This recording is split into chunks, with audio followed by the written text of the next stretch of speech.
বিসমিল্লাহির রহমানির রহিম। আসসালামু আলাইকুম ওয়া রাহমাতুল্লাহি ওয়া বারাকাতুহু। দেখেন, আমরা দ্বিতীয় ক্লাসে প্রথম ক্লাসে ফিতির হিসাব বুঝিয়েছিলাম যে ফিতিটা কীভাবে চিনব, এর ইঞ্চি, মিটার, দেড় ইঞ্চ, 2 ইঞ্চ, 2.5 ইঞ্চ, 3, 3.5, এগুলো কীভাবে চিনব, কী কী লাগে আমাদের টেলারিং কাজ করতে গেলে, এগুলো আমরা প্রথম ক্লাসে শিখিয়ে দিয়েছি ইনশাল্লাহ। এরপরে আমরা দ্বিতীয় ক্লাসে শিখিয়েছি যে এটা কামিজ থেকে, রেডি কামিজ থেকে কীভাবে মাপ নেওয়া হয় সেটা আপনারা দেখেছেন। এটা যেমন একটা রেডি কামিজ, এই কামিজটা আজকে কাটবো ইনশাল্লাহ। এই কামিজটা আজকে কাটবো। এই ডিজাইনটা ঠিক এরকম। এই কামিজটা আজকে কাটবো। দেখেন, এবারে আমরা কামিজ থেকে মাপ নেওয়াটা শেখানো হয়ে গেছে। এটা কামিজ থেকে মাপ নেওয়াটা শেখানো হয়ে গেছে। এবার আজকের ক্লাস হচ্ছে যে আমরা একটা রেডি মাপ থেকে, একটা বডি মাপ থেকে কিভাবে কামিজ কাটবো সেটা আজকে আপনাদেরকে শেখাবো। আপনারা দেখতে থাকেন, ভিডিওটা মনোযোগ সহকারে দেখতে থাকেন। আর যারা নতুনদেরকে বলছি, আপনারা যারা পিছনের ক্লাসগুলো দেখি নেই, আমরা যারা পিছনের ক্লাসগুলোকে ছেড়ে দিয়েছি, পিছনের ক্লাস দেখা হয়নি, এই পিছনের ক্লাস, প্রথম ক্লাস দ্বিতীয় ক্লাসগুলোকে দেখে আসি। এই ক্লাসগুলোকে দেখে না এলে তৃতীয় ক্লাসটা বুঝে আসবে না। এই জন্য আমরা প্রথম দ্বিতীয় ক্লাসটা দেখে আসি। ঠিক আছে, এবার দেখেন যে আমরা একটা বডি মাপ, এটা আমরা আজকে একটা 40 সাইজের একটা কামিজ কাটা হবে ইনশাল্লাহ। এর বডি মাপ ধরেন চেস্ট 40,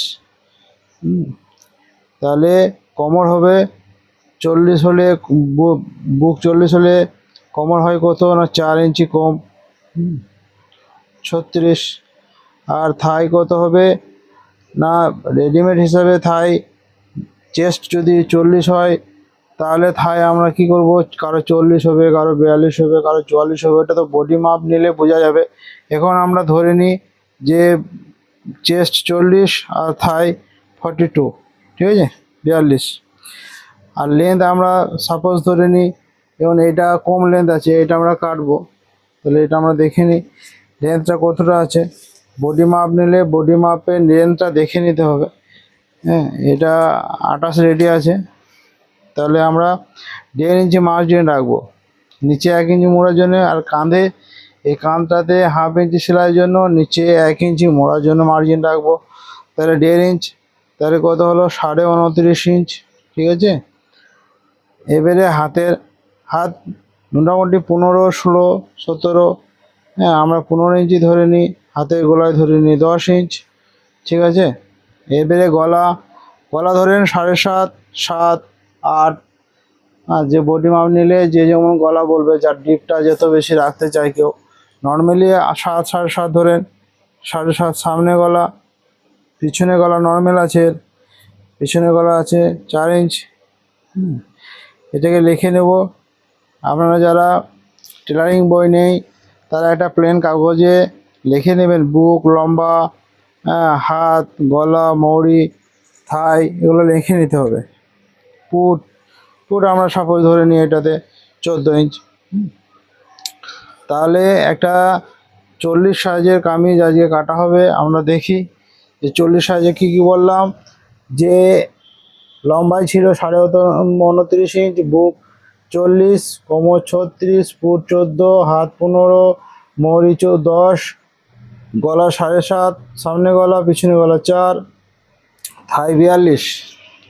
এবারে আমরা কামিজটাকে কাটবো ইনশাল্লাহ। দেখেন, কামিজে নর্মাল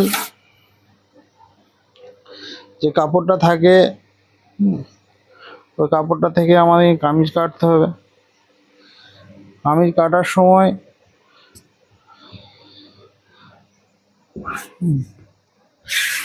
কাপড়টাকে 4টে ভাঁজে ভাঁজ করতে হবে।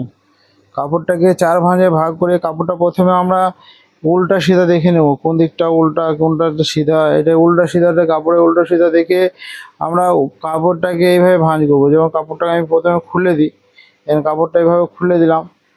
কাপড়টা এইভাবে খুলে দিয়ে এই কাপড়টাকে উল্টো দিকে 4টে ভাঁজে ভাঁজ করব, ঠিক আছে। হ্যাঁ, 4টে ভাঁজে ভাঁজ করে কাপড়টাকে নেব। এই নিলাম। এইভাবে কাপড়টাকে 4টে ভাঁজে ভাঁজ করে দিলাম। 4টে ভাঁজে ভাঁজ করার সময় দেখে নিতে হবে কাপড়টা কোথাও কুঁকড়ে না থাকে। হ্যাঁ, আর এইখানটাতে দেখতে হবে যে আপনার 4টে ভাঁজে ভাঁজ করার সময় এইখানটাতে কোনো ফল্ট না থাকে। এবারে আমাদের কাজ শুরু কাটিংয়ের।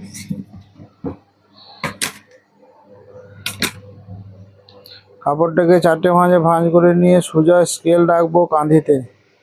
একটা লম্বা নিশান টেনে কাপড়টাকে সোজা করে নেব। হ্যাঁ, এটা সোজা করার পর আমরা কি করব না, লেন্থ, প্রথমে তো লেন্থ মাপবো। কত লেন্থ আছে 29.5। কত 29.5। 29.5টা রেখে কাপড়টাকে সোজা করে নেব।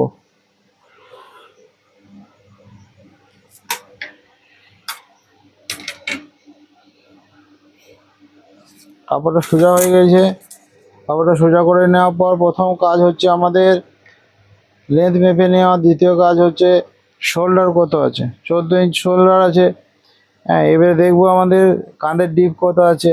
কাঁধের ডিপ যত বেশি হবে শোল্ডার তত ছোট হবে। কাঁধের ডিপ আছে আমাদের 14 ইঞ্চ। এখানে আমরা কত নেব,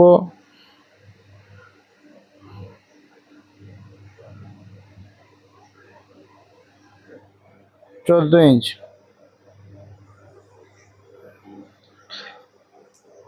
এটা শোল্ডার হয়ে গেছে। এবারে আমরা আসবো আর্মহোলে। আর্মহোলে মাপ কত নেব, এখানে আমাদের যে শোল্ডার থাকবে, হ্যাঁ, তার থেকে 1 ইঞ্চি আমরা কম নেব।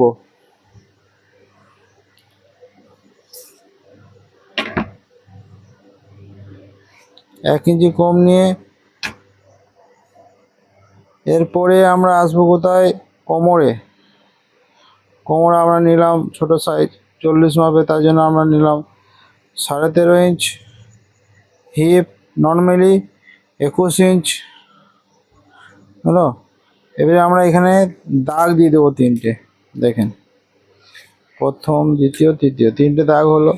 প্রথমে দাগ হবে চেস্টের, তারপর দাগ হবে কোমরের, তারপরে হিপের। এবার আমরা ভাগ করে নেব। সহজ উপায়, আপনারা শুধু ঠিকঠাকভাবে মাপ নিয়ে দেখতে থাকেন। আর যারা আমরা নতুন তারা ভিডিওগুলো বারবার দেখে শিখি। এখানে দেখেন 40 চেস্ট, 1 ইঞ্চি মার্জিন রাখলাম।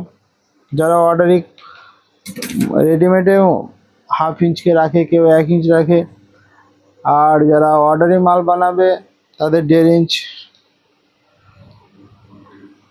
কোমর এটাকে 4 ভাগে ভাগ করলে কত হলো, 40কে 10। আর কোমরকে 4 ভাগে ভাগ করলে 4 9 36। এখানে আমরা 1 ইঞ্চি মার্জিন রাখলাম। কোমর কত নিয়েছি আমরা, 42। এখানে 1 ইঞ্চি মার্জিন রাখলাম, ঠিক আছে। নিয়ে এই রাউন্ড স্কেল দিয়ে শেপ স্কেল দিয়ে, এটা কোমরের শেপ স্কেল দিয়ে এটা একটা নিশানের সাথে অপর নিশানটা মিলিয়ে দেবো। হ্যাঁ, একটা নিশানের সাথে অপর নিশানটা মিলিয়ে দেবো এইভাবে, ঠিক আছে। এইটাকেও স্ট্রেট রাখে। হ্যাঁ, বেশিরভাগ স্ট্রেট চলছে এখন, আমরা স্ট্রেট রাখবো, ঠিক আছে।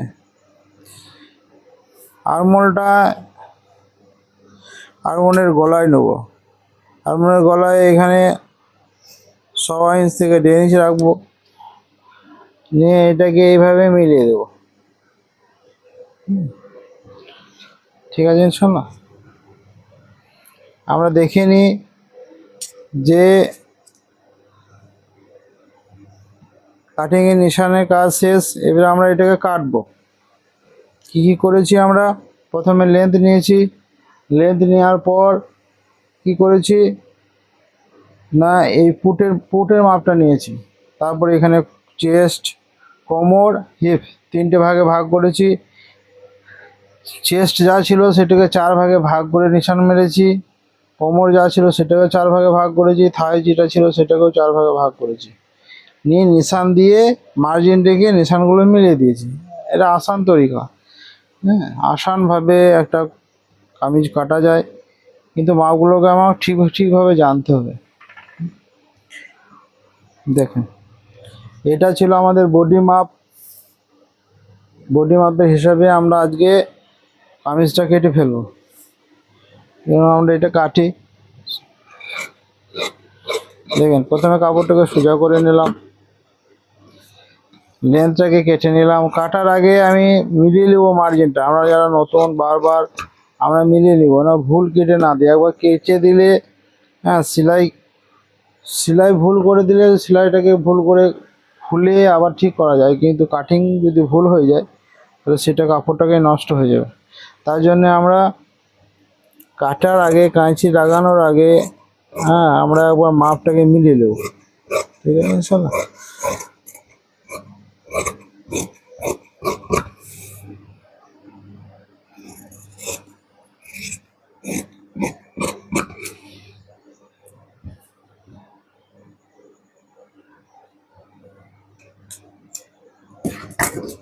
এখানে একটা ফুটকা মেরে দেবো, এখান থেকে খোলা থাকবে, থাই থেকে খোলা থাকবে, তার জন্য এটা একটা ফুটকা মেরে দেওয়া। হলো, এই ছিল আজকে আমাদের কামিজ কাটার পদ্ধতি। হ্যাঁ, এবারে এর পরের ক্লাসে আমরা দেখাবো যে প্যান্ট সালোয়ার কীভাবে কাটবো। আজকে আমরা কামিজটাকে কেটে ফেলেছি, এর আস্তে আস্তে কাটিংগুলো দেখায়। তারপরে আমরা কি করব, সেলাইগুলোকে দেখাবো যে আমরা কী করে সেলাই করছি। হ্যাঁ, এই জন্য আমরা যারা বেকার বসে আছি তারা কাজটাকে শুরু করি, দেরি না করি। সময় প্রতিদিন চলে যাবে, আজ করব কাজ করব শুরু করব করে আমাদের কি করে 6 মাস বছর চলে যায়, এতে আমাদেরই লস হয়। আমরা যে কোনো কাজ করব তো শুরুটা করে নেবো ইনশাল্লাহ, তো আগে বাড়বো। এই জন্য আমরা যে কোনো কাজ শুরু করে নেব, আর আমরা মনোযোগ সহকারে এক একটা জিনিস দেখতে থাকবো। এরপরে আমরা কিনে আসবো পাটিয়ালা প্যান্ট, ঘের প্যান্ট কীভাবে কাটা হয়, এর মাপ আর কাটিং দুটোই দেখাবো ইনশাল্লাহ। আর আপনারা চ্যানেলটাকে সাবস্ক্রাইব করে পাশে থাকেন। আর যারা আপনাদের আত্মীয় স্বজন, বন্ধু বান্ধব যারা আছে, বা আপনি যাদেরকে চাইছেন যে আমি আগে বাড়িয়ে দিই ভিডিওটা, অন্য কারো উপকার হয়, তার জন্য আপনার ভিডিওটাকে বেশি বেশি করে শেয়ার করে লাইক করে দেন, পাশে থাকেন আর ভিডিওগুলো ঠিকঠাকভাবে দেখতে থাকেন। যেটা বুঝতে পারছেন না আমাকে কমেন্ট বক্সে লিখে পাঠান, আমি চেষ্টা করব সেগুলোকে ঠিকভাবে রিপ্লাই দেওয়ার। সবাই হয়তো রিপ্লাই দেওয়া সম্ভব হবে না, এই জন্য যতটা সম্ভব আমি চেষ্টা করবো ইনশাল্লাহ। আর এর পরের ভিডিওতে, যেটাতে আমি সালোয়ার, মানে যেটা আমরা পাটিয়ালা যেমন কাপড় দেবো সেরকম ঘের হবে, আমরা এর পরের ভিডিওতে নিয়ে আসবো। এই জন্য সবাই ভালো থাকেন, সুস্থ থাকেন।